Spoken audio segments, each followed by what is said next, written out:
So I believe we're ready to get started. We're a little late to getting started today. Yeah, sorry about that. For those who weren't here last week, I think Brent and maybe Carol. Were you here, Carol? McNamee? Were you here last week? No. No. So this is the book that these are being taken from. I was looking at it. Great. Yeah.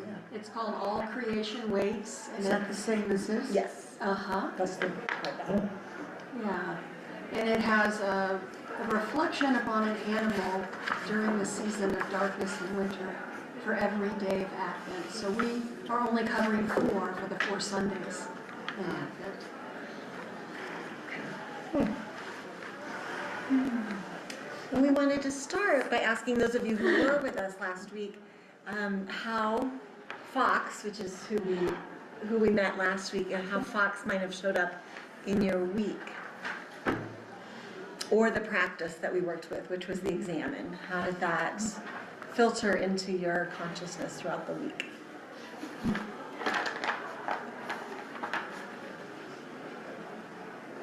Well, I found myself thinking about Fox when it snowed. It was like, ooh, you know, and thinking about how the fox would be out in that kind of weather, hunting and leaping straight up into the air and down. And then I also had a chance to meditate a little bit more on the true north idea that came up. Yeah, and how, in fact, it inspired my sermon a little bit. You know, finding that place that's so true that you kind of have to talk from that place. So that's where I went this morning. Yeah. Thank you. I saw lots of splashes of color this week. That tail, you know, that comment in the snow. Nice, yeah. And yeah, and the examine was really good for me, a good reminder for me, because I tend to carry stuff, especially during a work week, kind of carry over into the next day, you know. And so it's been helping me remember to do that at night. That's neat. So that, Cool. I did copy the sheet of reflection questions and put it right on my bed.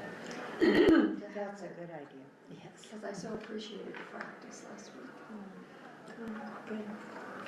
I have a work situation that's really challenging, and to call on Fox on that kind of clarity and not letting the distractions get me, just to focus on what I'm doing in this one really challenging situation was really helpful. The true north came to me several times. It seems like I can get distracted so easily, but I kept hearing that word true north. And the fox, we get these little dings. Our kids have a place near Steamboat up, and there's a fox that visits their cabin many times when they aren't there. So we get to see it on the camera. It's kind of cool.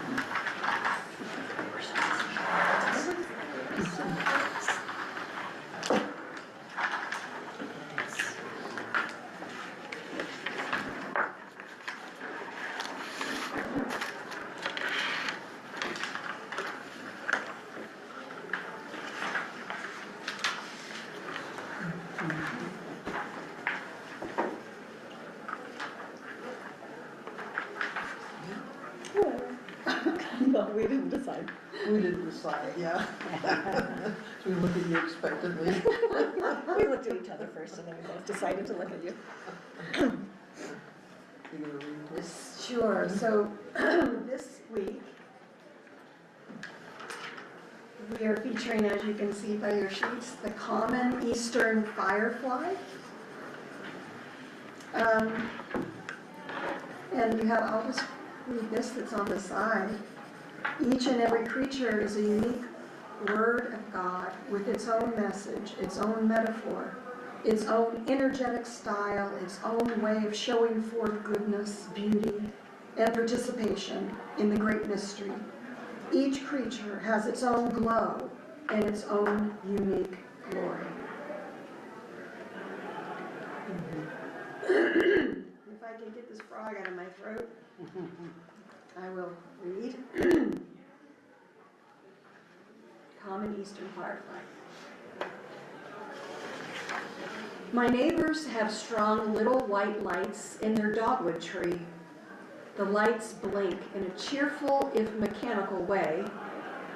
They make me wish for the wild lights of summer that bobbed and dipped around the tree and across all the yards as far as we could see. A warmer yellow-green. The living lights punctuated the dark with bright periods and swooping exclamation points, finishing sentences we couldn't parse, but which conveyed delight. The fireflies of July and August died days after mesmerizing us. It was a mating dance that lit them up. And with their eggs fertilized and planted in the earth, the purpose of their brief and shining adult life was accomplished. But their light didn't die. Underground, when tapped or bumped by a passing insect or mole, the eggs would answer with a faint glow. After about 2 weeks, transparent red-eyed larvae broke from the eggs, minuscule and worm-like, with 6 legs and 2 antennae. They have since, the moment they emerged, radiated a soft and constant light. Standing beside the blinking dogwood tree in December, I think of them, far beneath my feet, glowing still.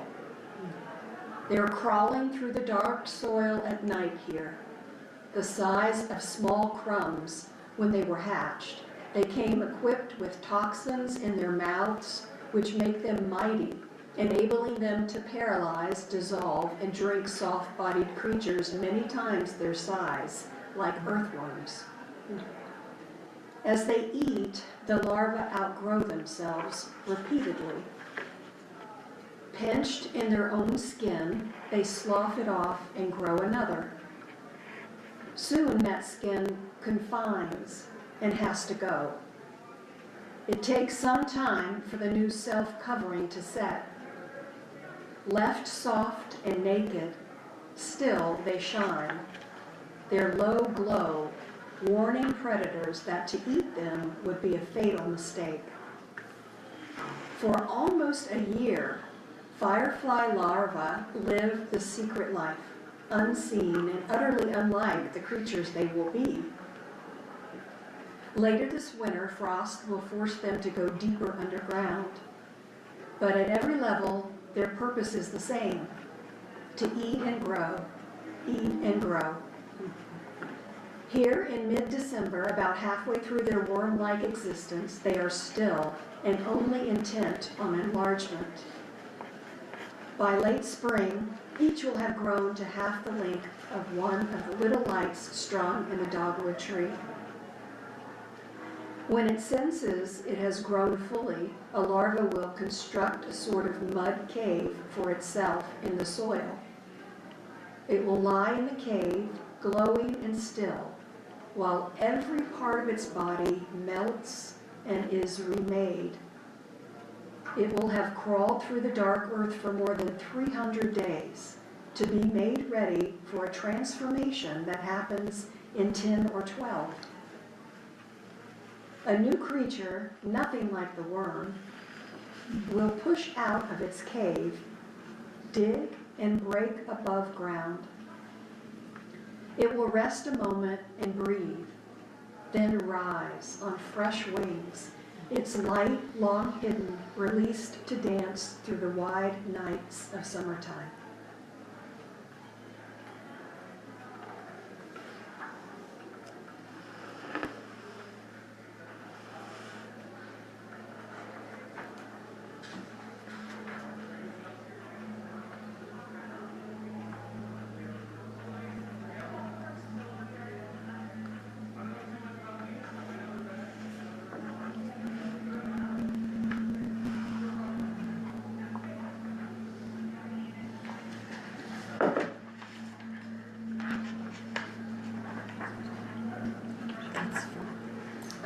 So we have some questions.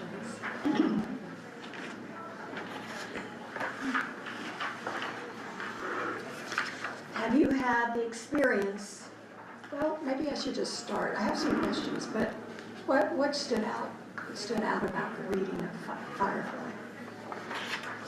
But the little worms actually glow underground. Yes. Isn't it amazing? That's just Metamorphosis. Found myself really feeling that constraint in a skin, you know, and having to push your way out of it again and again. To me, it was like a child as they start growing and learn more. And I don't think you ever stop growing, but I'm just saying, each time something will come up, and it might be something they learn in the church and get more familiar with it and get a little bit more understanding of it. Then they, take off one skin and go into a level up. I don't know, that's what sort of struck me. I was struck by how not elegant the process is. I mean, I guess I think that when I go through a transformation, I should really try to be graceful and elegant. It gets messy. That was messy and dirty and, kind of, I think if we saw those little things under a microscope, we wouldn't think they were attractive. So, interesting. That's helpful for me. That the larva is so unlike the adults. And you're waiting for this transformation. And the waiting, I guess the Advent analogy, that you've got such a shocking transformation. Probably some analogy in there too.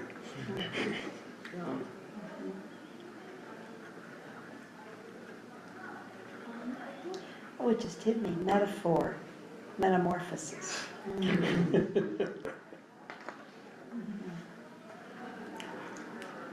think weirdly enough what stood out to me was just the whole, they're small but they're learning and have venom that can take out a worm. I'm not sure what that's the part that stood out to me. Yeah, there's toxins. Don't eat them. I wonder if when we die, if we'll have that metamorphosis into something beautiful. I don't know. Yeah. Be nice. What do you make of the length of time it takes for the firefly to transform from larva to winged creature? in comparison to then how long it lives lasts. afterwards. Oh my Right. gosh. Lifetime. That gives me a little more grace for myself. And others maybe. Yes.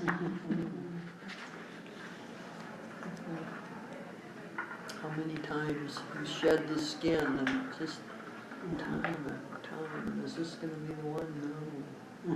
Still in the dark, but, Firefly doesn't know that probably, but, I don't think they're waiting and groaning for creation. Complaining, Oh, I'm not done yet. please, please, this be the one. I want to make my little mud hut. That's good. Yeah, I think there is something there because, at least from my perspective, I'm always kind of waiting or like, okay, when will I achieve being the best I can be? And then like, oh, I did it, and like a few days later, I'd be like, oh no, I really messed up. So I don't know, from personal experience, I feel like there is something to the fact that, I don't know, I feel like sometimes you're just waiting to like achieve that sort of final form or growth or however you want to see it, but maybe you're, I don't know, granted, maybe we'll just never quite, this might sound dark, but I don't think we're going, I think maybe we're just larvae. Like, we'll continually shed the skin until maybe the final moment, because it's not like we do have that physical transformation too. Yeah. Is this the same thing we used to call as a lightning bug? Yeah. This is a lightning bug. Yeah. Oh, okay.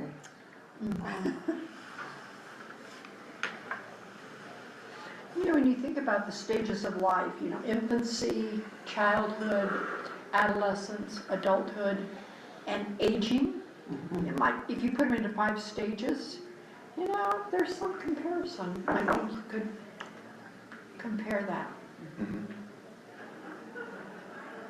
Well, I know it struck me, I mean, literally, the body dissolved to change into a new form. And I was thinking of my father's last days, where the words were harder for him to find and put together, and thoughts were harder, and so it was in a way a dissolution. But my belief is he was moving to something much better. So it's really interesting to think that you can just be totally transformed like that. Yeah.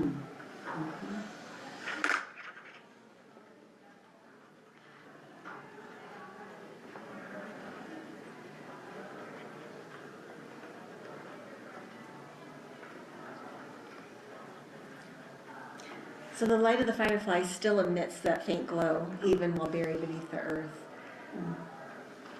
What might this mirror for us about our spiritual life?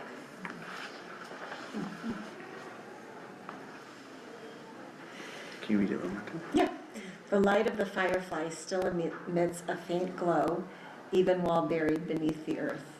What might this mirror for us about spiritual life? What makes it glow? What is it that makes it glow? Yeah, and then what does it make us glow? Right. Well, I think, I mean, we love fireflies, and we had more fun with them, and they were just, I don't know, they were special. You know, we always waited, you know, every year for the fireflies to come out. They were special. We all had a good time catching them and putting them in a glass bottle. Yes. But we let them go. Right. And I don't know, they're special. They're very special, yeah. I had no idea that they went through all these iterations of, till they got to be what they really are. Ooh, that's it. And apparently their light, I heard a podcast mention this briefly, so I haven't done much research. This mating ritual, which is what their light, once they are the firefly, is for. They have all different sorts of fireflies have different lights to attract their own mate. Like, it's all really complex, and of course we just look and think that's really cool, but. Yeah, that made me think of something. There's a, you know, all the stages that this little creature has to go to become what it really is. And, I mean, you could identify with that through a whole lot of our lives in different areas.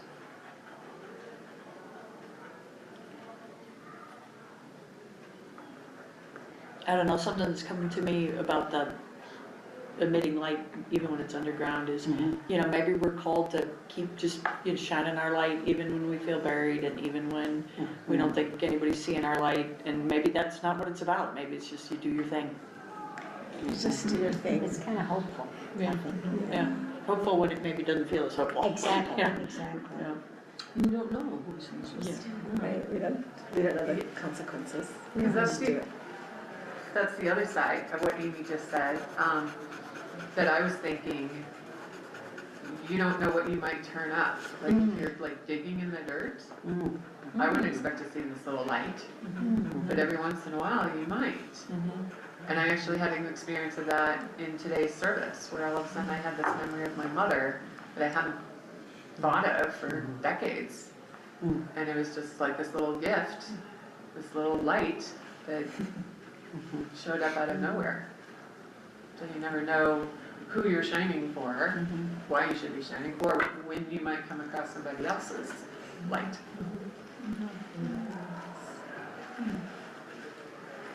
to me, that light, even down below, I liken to think of it as that spark of divinity that we each have, maybe not always aware of, but that is still there.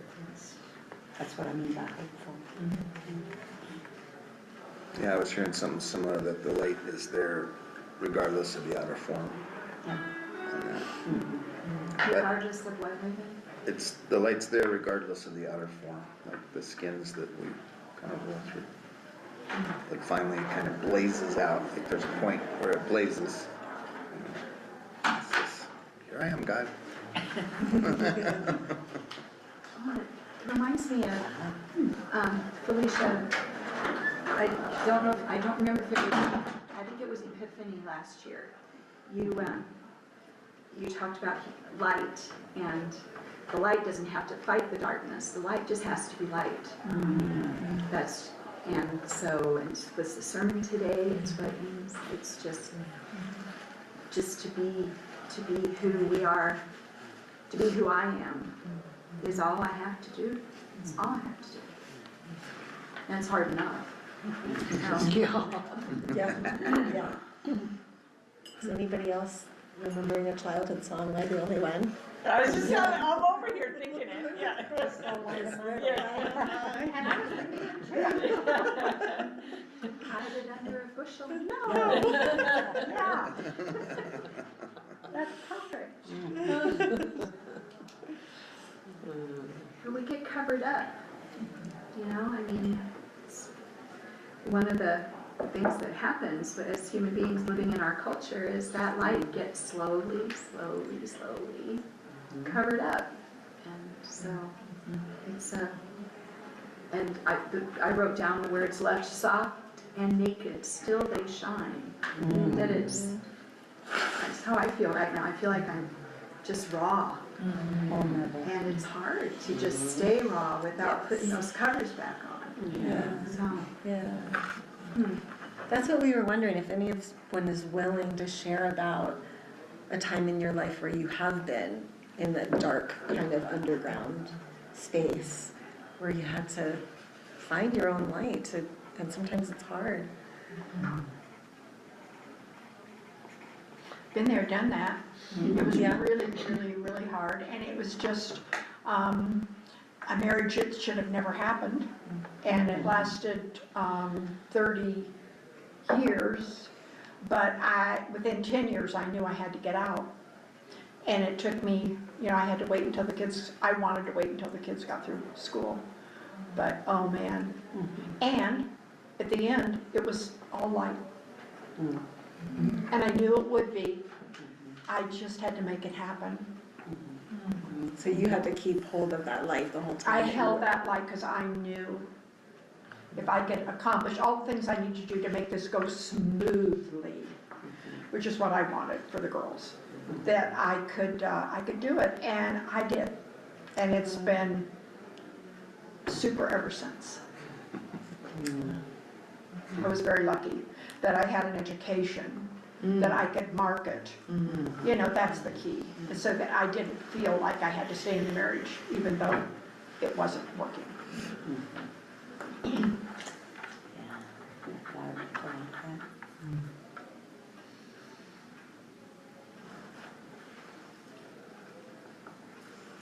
Well, without getting too graphic, I've kind of dealt with depression quite a bit of my life, and at one point I was hospitalized. I went in, and I was in such a dark place, I couldn't, it was just a very dark place. And the metamorphosis after that, because I had such caring and loving people around me, and with a lot of good therapy, I just felt that was such a, I'd now look back at it as a blessing, that it was really needed to kind of break open some of my unhealthy thoughts and whatever. So I look upon it as being in that mud, that dark time, and yet there was still light. And I had a friend that just, one thing she said, you will get through this. You will get through this. No matter how desperate or despondent I felt, you will get through this. And I was fortunate to have those people that believed and helped me believe it eventually. So here I am today. Functioning somewhat, yeah. I think sometimes others can remind us of our light when we've, I was just going there in my head too. Oh, When we Yeah. can't see it ourselves or Right. believe it in ourselves. I was thinking, they spent 2 months in the hospital. It's not fun. And I had a friend, acquaintance, she taught indoor cycling classes. She came and visited me in the hospital. And she sat on my bed, like she didn't even sit in a chair, she just sat on my bed. She's like, I can tell, you're giving up. I'm not gonna let you give up. And she like coached me through as if I was going to approach this as if this was a hard cycling class. And she's like, I need you to do this. I need you to do this because you are too important to lose. But it was like, if you don't have the hope, that's fine. I'm carrying your hope, but you have to come today. And I'm, so there are times when people do something for you that you should be doing yourself, but you just don't have the energy, and then they give you that energy or grace or blessing or whatever, and then you're able to take that breath and go, okay, I can recommit to being here. Totally understand. So I thought of another word. And I said before, you know, to become truly what it is. And then I thought, it's purpose. So what is its purpose? That's a good question.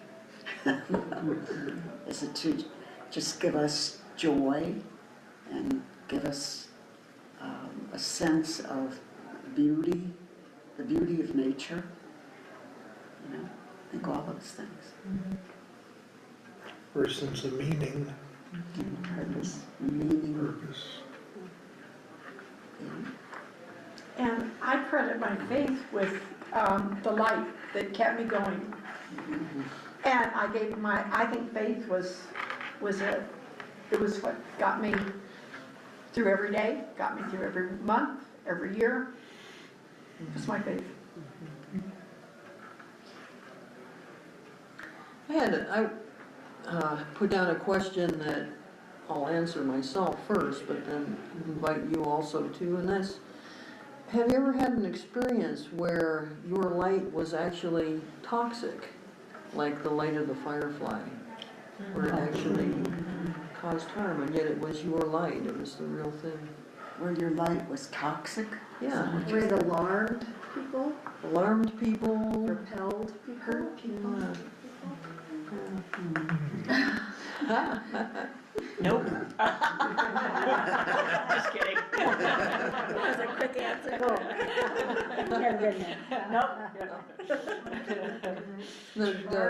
Too perky? Okay, whatever, do you want? No, I really love this question.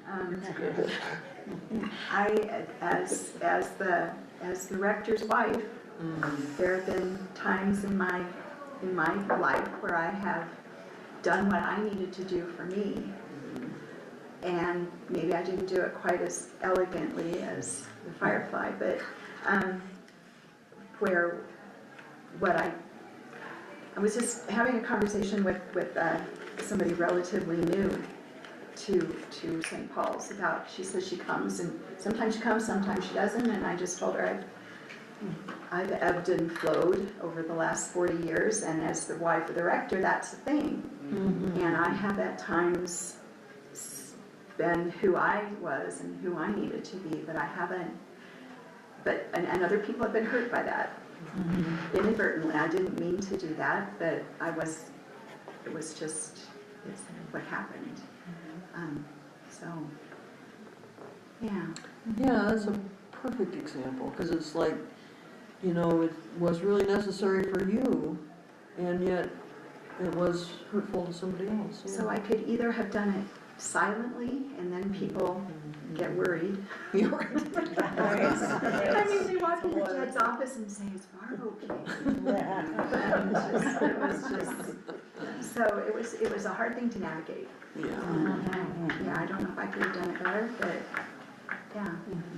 So, yeah. And I was thinking about coming out when I was in my early 20s and realized I could not be anything but what I was.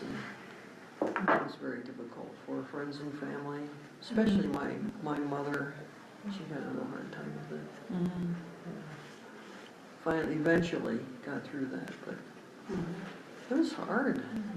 So I really relate to what you're saying. It's like, do I hide or do I, how open do I want to be? Right, and How much can I hide? Yeah. And how much control do we want to let other people's feelings have over our expression? Yeah. So, Yeah. I really like your use of the word elegance. I do think it speaks to like the fact that, I don't know, there's just kind of like hard conversations to have and just maybe the light's bright, but it's hard to like navigate it in the nicest, classiest way possible. I don't know. yeah. I really resonate with this little larva down, this big, with its little 6 legs and its glowy and toxic mouth and it glows. It glows when it gets bumped. And that just feels so right.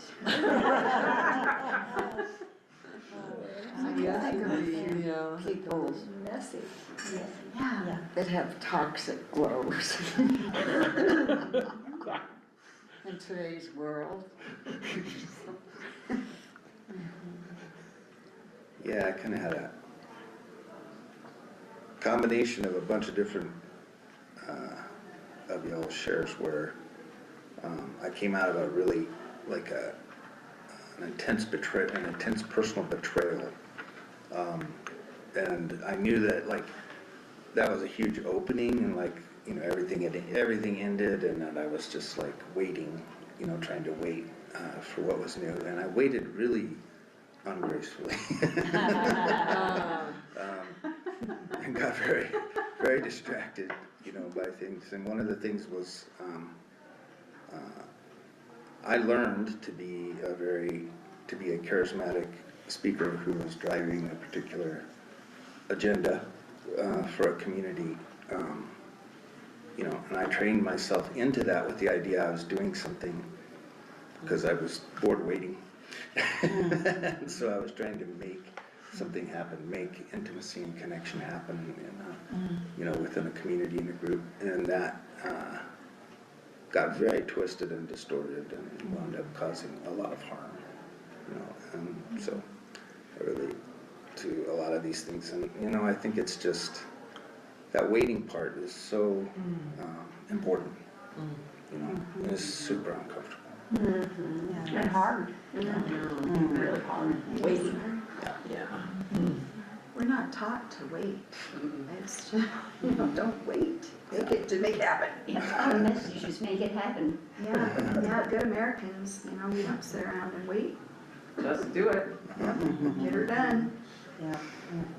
That little larva had to wait and change and grow and wait and bury and, to become the firefly. 300 days. Yeah, like 300 days days, yeah, inside. that's brutal. And then it lives That's to 12 as something. a. Yeah, Yeah. Waiting in the mud. yeah. In the dark, yeah.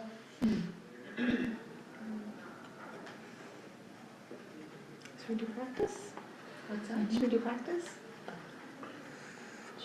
Go ahead, yeah. Okay. All right, friends, we have a practice today. Last week's practice really focused on our mental body.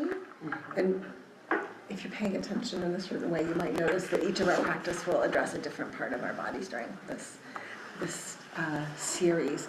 Now we're going to work with our spiritual or energetic body.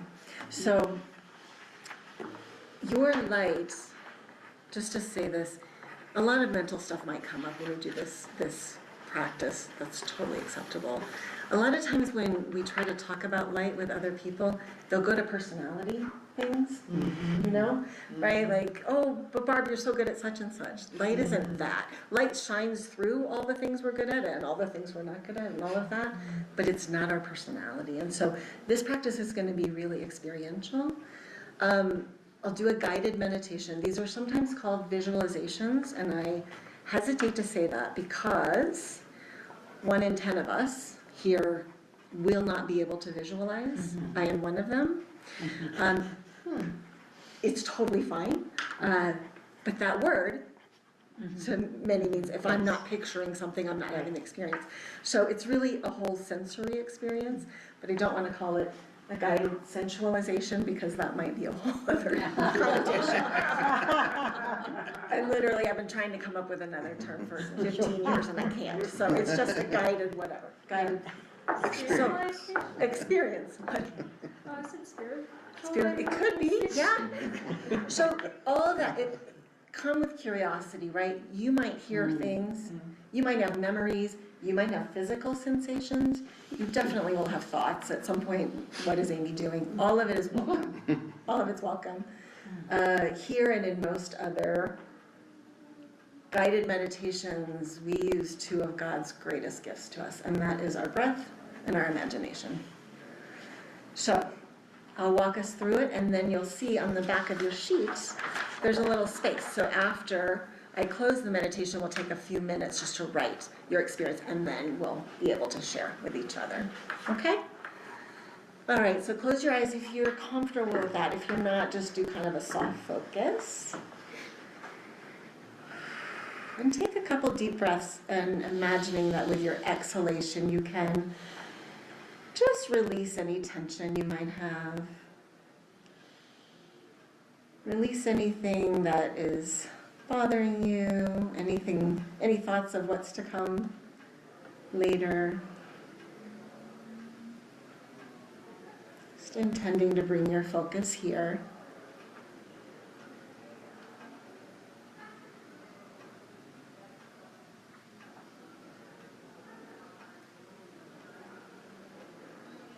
Good. Now I want you to find a place in your torso where you feel the most sensation right now. For some of you, it will be in your gut. For some of you, more in your heart area. And if you don't feel sensation anywhere, just choose a place. Really, you can't go wrong with this. If you feel comfortable, you can put your hand over that place. And I want you to imagine in that place a light. Again, some of you will see it, others will just sense it, totally fine. This light can be a flame, it can be a light like the little firefly. Be curious about that light.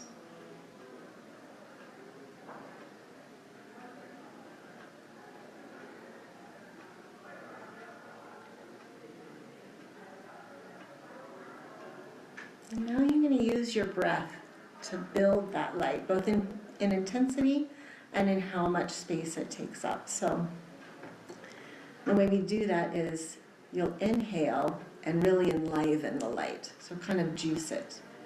And then as you exhale, allow it to get bigger.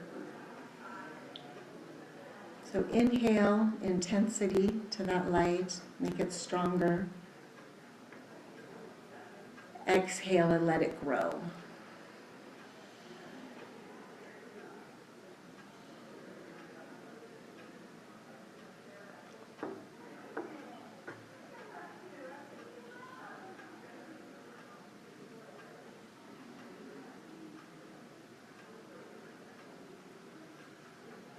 Continuing to use your breath and your imagination, just allow this light to grow until it fills your torso.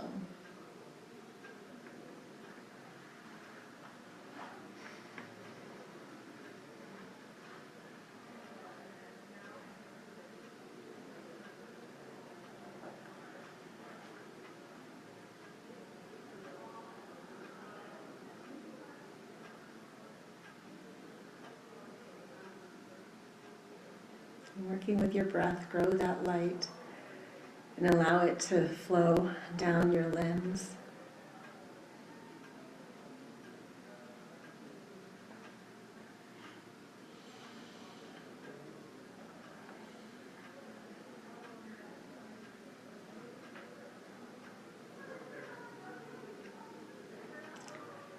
Allowing that light to rise up through your throat, fill your head.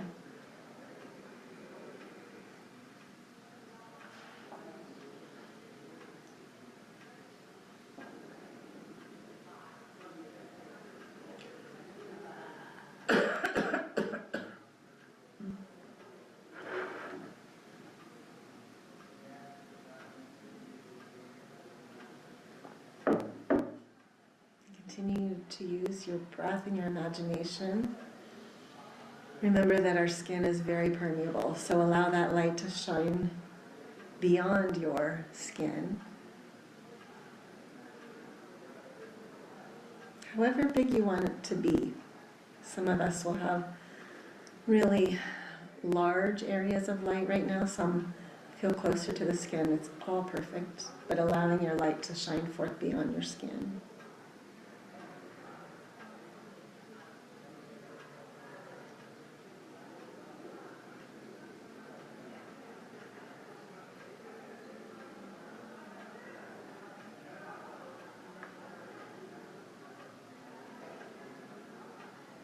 Be curious about this light. This is you. This is your life force. Just be curious. What does it feel like? What does it look like?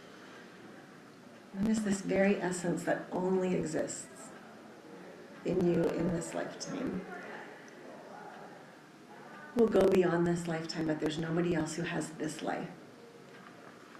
What is that like?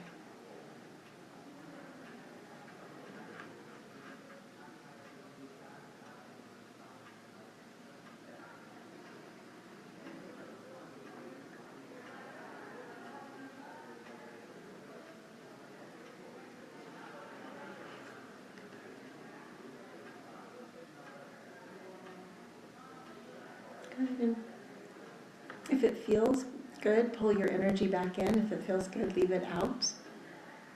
Big and bright, whichever feels better for you. Let's see if you can now focus on your body at the same time. Feel your bum on the chair. Feel your feet on the floor.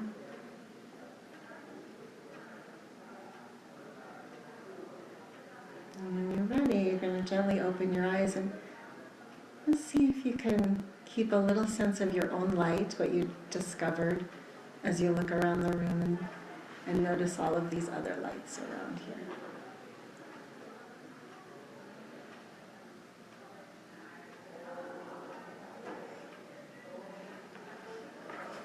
Meeting one another light to light.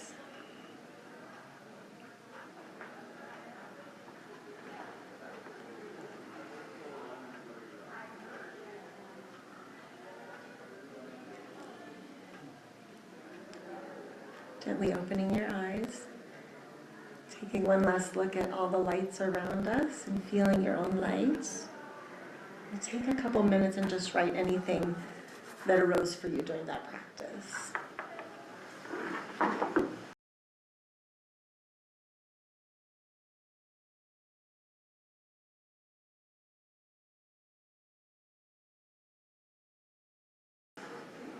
Is anybody willing to share anything about that practice? What arose for you? Something that came to my mind when you said that the light is my own and is unique. My brain added, and yet has colors or influences of everyone I have met along the way. I love that. I love that. I've heard people talk about it like a light through stained glass windows. Each of us are a stained glass window, and the light source is the same. It's the divine, but each of us. And then I'm imagining with every new experience and every new love or whatever, our stained glass changes. I feel the communion of saints when you.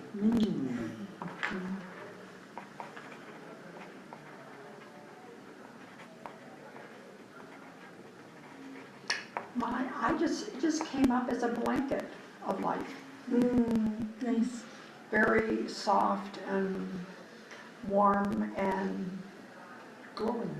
Oh, nice.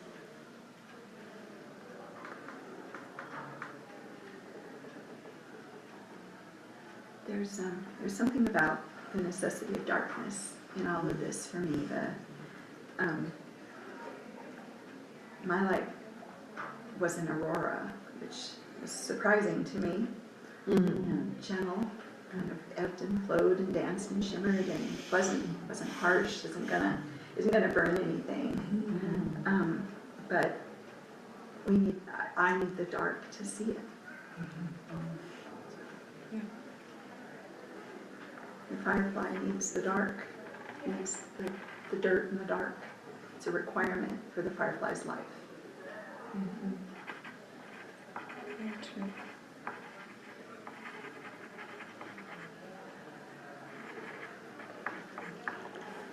I too have a hard time visualizing, but this, I don't know what you said, was your voice or whatever. This is the first time that I really felt bodily sensations. And as a cradle-born Catholic, I was told by my dear mom, you shouldn't feel that way. And so there were so many times when I pushed those feelings down. Yeah. And I think this was a great release or connection. I was happy that I could feel. I'm so glad. I'm happy too.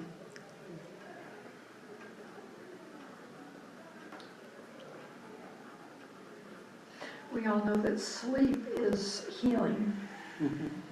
And so that little caterpillar, in a way, that's underground, is sleeping. Yeah. But very healing.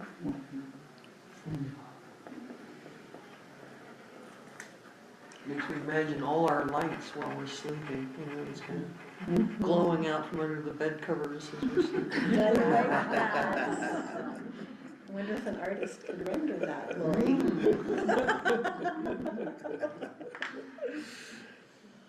We're going to hear Lori read one more time about the Firefly, but our invitation is to use this guide in the next week and let us know how Firefly comes up in your life, and use this practice. For me, this is designed specifically for this group, but it grows out of another practice that I've been doing for a very long time.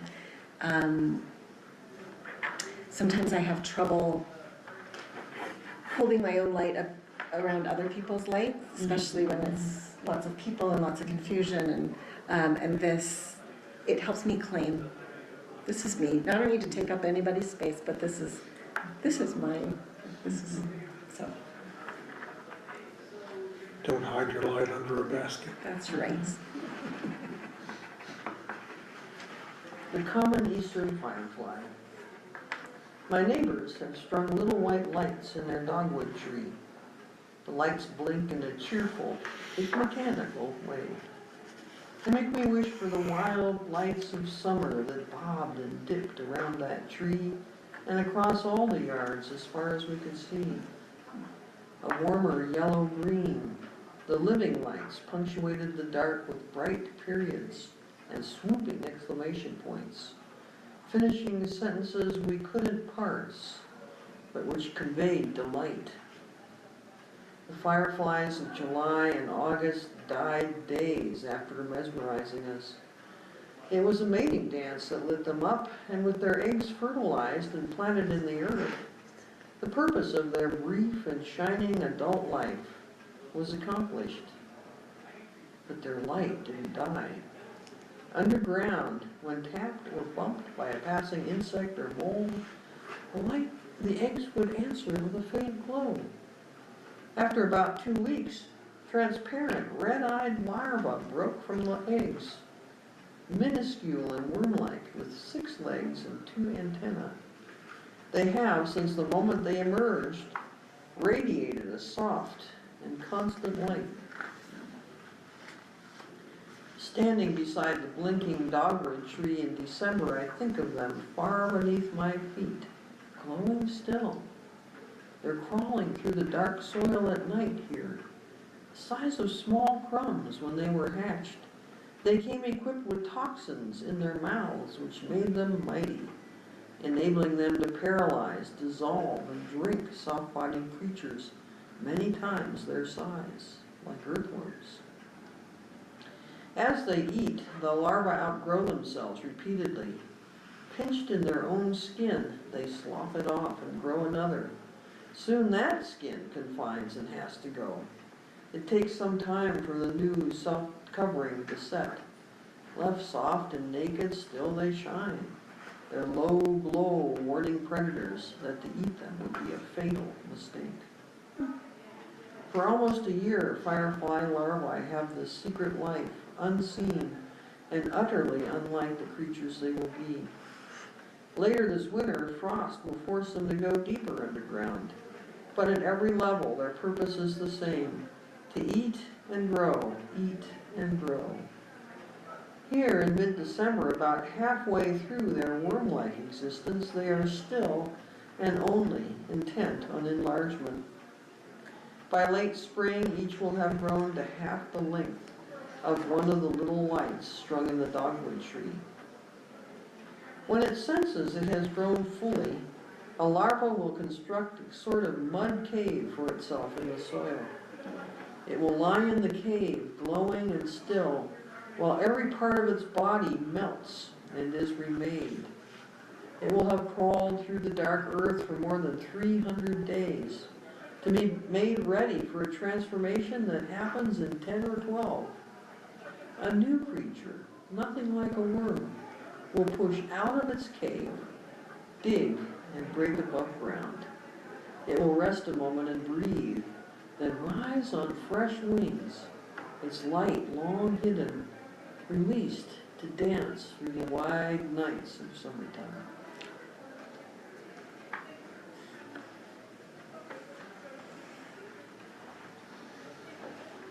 Amen. Amen. Amen. Yeah. Anything, Charlotte? Do you have any comments for us? Doesn't sound like. No, thank you. Thank you, everybody. Comments. You've got a comment? I've got a comment. I said, what's their purpose? It says right here, the purpose of their brief and shining adult life was accomplished, which means, it said, okay, what they were doing, when they are out and they're fireflies through July and August and you see them and they're sparkling and they're bright, that's a mating dance. Yes. And the whole purpose of it is for them to lay their eggs and then they die. Yep. Well, that's not fair. Oh, yeah. I was thinking the same thing. The purpose is life. Right. Yeah, Yeah. yeah. Continuing life. It's life, it's life that's larger than that. Exactly. Yeah.